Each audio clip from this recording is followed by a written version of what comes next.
반응.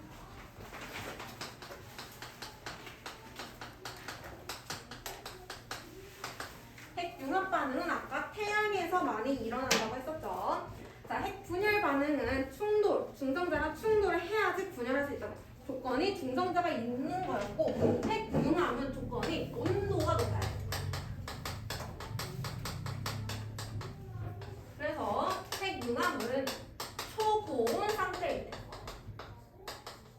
온도가 엄청 높을 때만 일어날 수 있는데, 그 이유가 뭐냐면 핵이 융합할 건데 이때는 원자가 융합하는 게 아니라 원자 핵이 융합하는 거지. 그지? 그래서 원자 핵이 융합하려면 원자 핵이랑 전자가 분리가 돼야 돼. 그래서 원자 핵이 자유로운 상태가 되어야지 융합을 할 수가 있어요. 그래서 온도가 높게 되면은 이때 원자 핵이랑 전자가 분리가 되고요. 이렇게 분리되어 있는 상태를 플라즈마 상태라고 합니다. 원자 핵과 전자가 분리되어 있는 상태를 플라즈마 상태라고 합니다. 그래서 초고온 상태가 되어서 플라즈마 상태가 도달했을 때 그때 이제 핵융합을 할 수가 있어요. 그래서 태양의 중심부에서 많이 일어나더라. 그리고 핵융합을 할 때는 엄청 작은 가벼운 핵이 융합을 할 거야. 그래서 가장 작은 핵 수소가 융합을 하게 되고요. 이 수소가 태양 중심부에 있어요. 태양 중심부에는 수소밖에 없어. 그래서 수소가 융합을 할 건데 과정이 조금 복잡하니까 천천히 볼게요. 아까 수소는 세 가지가 있다고 그랬죠. 이렇게 세 가지가 있고 이 수소들이 이제 융합을 해서 한 단계 업그레이드 헬륨으로 융합을 할 겁니다. 수소가 융합했다. 그래서 이거를 수소핵 융합 반응이라고 따로 이름을 붙여줘요.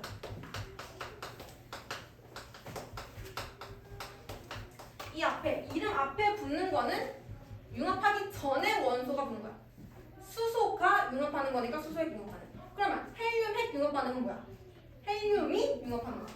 알겠죠? 이 과정을 보고서 헬륨 핵 융합 반응이라고 하면 안 됩니다. 얘는 수소핵 융합 반응. 수소핵 융합 반응 다 일어난 다음에 이제 헬륨들이 많아지면은 그 헬륨들이 또 융합해.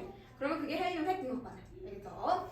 그래서 이것들을 수소핵 융합 반응이라고 하고 이때 과정을 보게 되면은 첫 번째 수소 두 개가 융합을 해요. 얘가 융합해서 중수소가 중수소. 근데 보니까 뭔가 좀 다른 게 있어. 융합을 하기 전에 질량수를 보니 질량수가 얘 한 개, 얘 한 개 2야. 그치? 근데 이때 양성자수 몇 개야? 양성자수 총 몇 개야? 얘 한 개 가지고 있고 얘 한 개 가지고 있으니까 반응 전에는 두 개지 양성자수. 그러면 얘 중성자수는 있어 없어? 없어. 0개. 그죠? 근데 반응을 해서 중수소가 됐을 때는 질량수 그대로 2야. 질량수 일정하네. 그지? 질량수는 맞아. 근데 보니까 양성자의 개수가 몇 개야? 3개야. 중성자는? 1개. 그럼 어떻게 된 거야? 양성자 하나가 중성자로 바뀐 거지. 그래서 양성자가 중성자로 바뀌면서 중수소가 되는 건데 바뀔 때는 양성자는 플러스 전하를 띠고 있고 중성자는 전하를 안 띠고 있어. 그래서 질량을 가지지 않지만 플러스를 띠는 거. 전자봐, 전자. 전자를 다시 한번 보면은 우리가 보통 전자는 마이너스 전하를 띈다라고 얘기를 해. 그죠? 그래서 전자라고 하면 걔 마이너스 전하 띄는 건 맞는데 전자 앞에 양이 붙으면 양전자라는 게 있어. 양이 붙으면 얘는 전자인데 플러스 전하를 띠는 전자가 따로 있어. 우리가 보통 전자라고 얘기하는 거 다 마이너스 띄는 거 맞아. 근데 여기서 나올 때는 양전자라는 게 나오게 되고요. 양전자는 전자와 굉장히 비슷한데 근데 얘는 플러스 전하를 띄어요. 그래서 플러스 1만큼의 전하를 띄는 게 양전자고요. 전자 2라고 기호 쓰고 여기 마이너스니까 마이너스라고 하는데 양전자는 2라고 쓰고 플러스라고 쓰면은 얘는 양전자라고 생각하면 돼. 그럼 이게 전자니까 질량 거의 없죠. 질량 생각 안 해주는 겁니다. 그래서 이때 플러스 전하가 없어져야 되잖아. 한 개만큼. 그래서 중수소 나오면서 밖으로 양전자가 한 개 튀어나가요.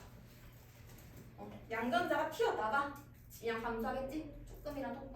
양전자가 튀어나가면서 중수소가 되고 이 반응이 한 번 더 일어나. 수소 두 개 융합을 해서 중수소 한 개 만들어지고 양전자 튀어나간다. 그 다음에 이 중수소가 또 수소랑 융합해요.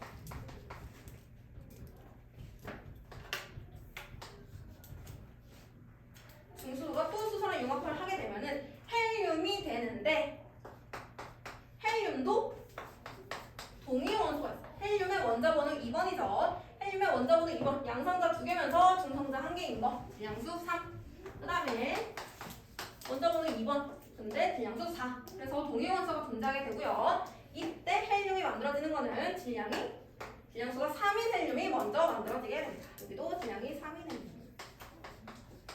그럼 보니까 이때 질량수가 수소까지 포함됐으니까 플러스 1 해줘야 되죠. 반응 전에 질량수 3.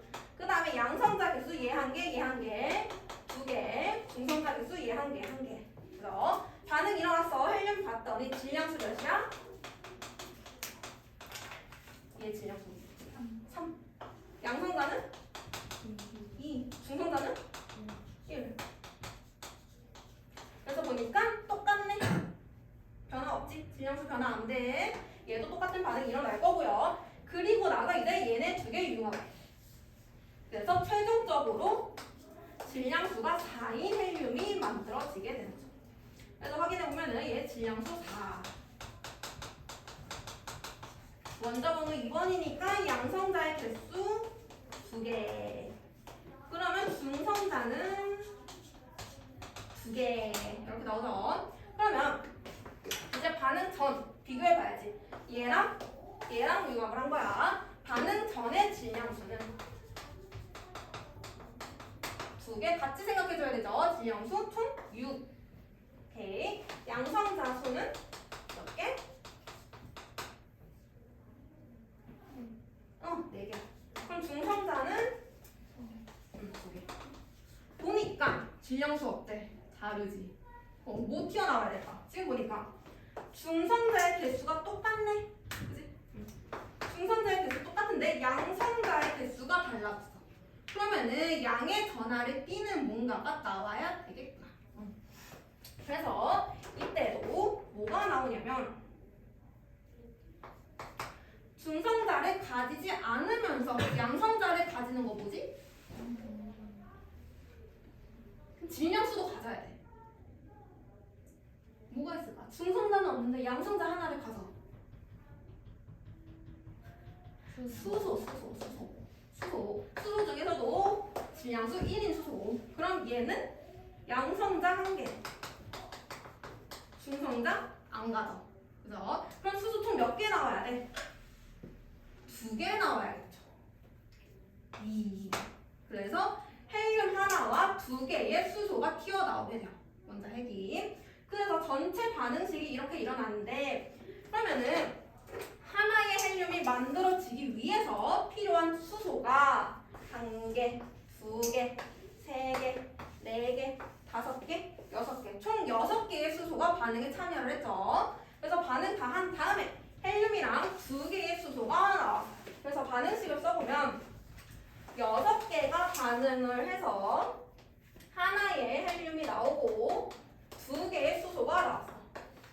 이게 원래 반응식이고요. 이게 전체 반응식인데 이거를 알짜 반응식으로 쓰면은 결국에 4개가 사용됐다라고 할 수 있겠죠.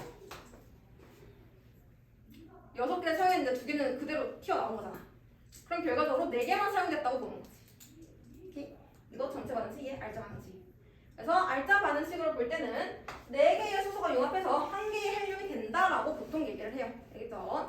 그래서 이 반응식을 보여준 이유는 실제로는 6개의 수소가 사용이 되는 거다라는 걸 한번 보여준 건데, 근데 이제 책에서 보면은 책에서도 4개의 수소가 융합해서 1개의 헬륨이 되는 것처럼 나와져 있습니다. 근데 조금 다르다라는 거 확인을 해주고, 이게 바로 태양에서 일어나는 핵융합인데 오른쪽에 보면은 핵융합로에서의 핵융합이 나와. 이건 뭐냐면 인공태양이야. 인공태양. 핵융합을 할 때 되게 많은 에너지가 나오잖아. 그래서 그 에너지를 나도 얻고 싶어. 태양에서 일어나는 핵융합을 인공적으로 만들어내기 위해서 만든 게 인공태양이야. 핵융합 반응이 일어나기 위한 조건 뭐였지?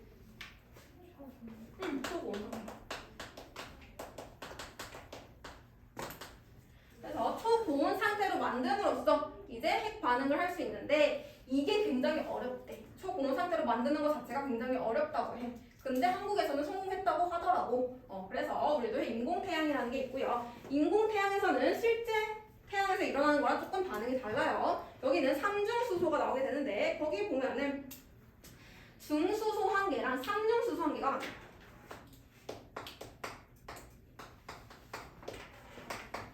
중수소 1개, 삼중수소 1개가 만남으로써 헬륨이 하나 남았습니다.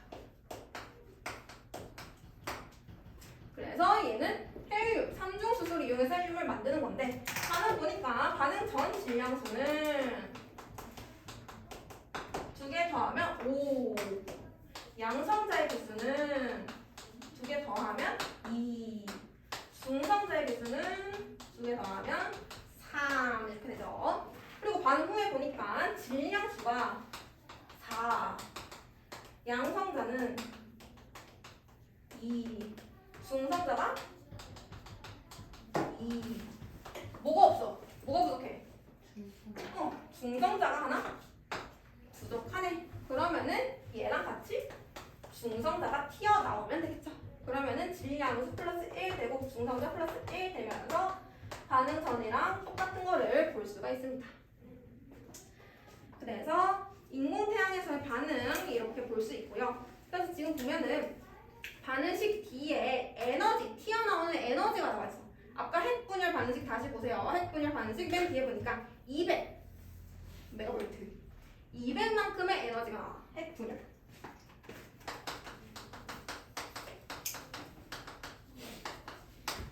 핵분열에서는 에너지가 200만큼 나오고요. 핵융합에서는 보통 얘기할 때는 핵융합, 태양에서 일어나는 핵융합 얘기하는 거예요. 핵융합에서는 26만큼 나오네요. 이 에너지 아까 어떻게 구한다고 했어? 어떻게 구한다고? 에너지는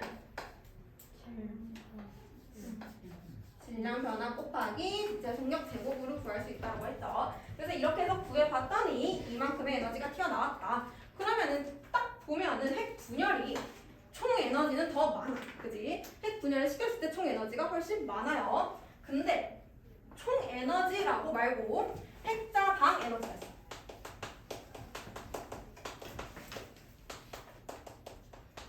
핵자당, 원자 핵의 개수당.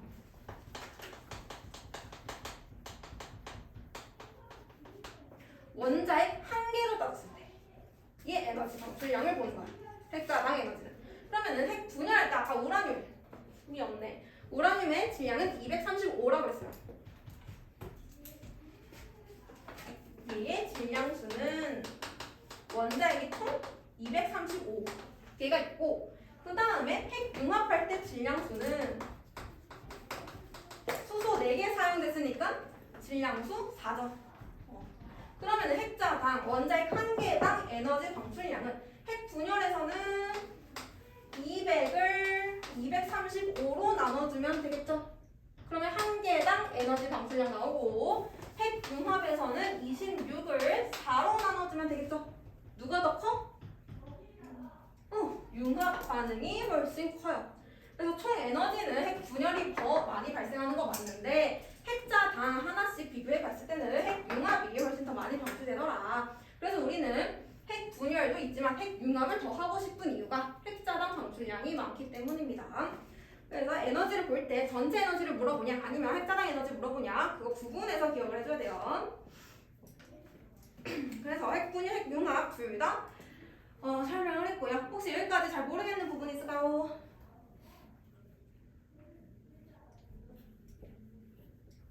자, 이해했어? 오케이. 넘어가서 문제 풀어볼게요. 118, 119.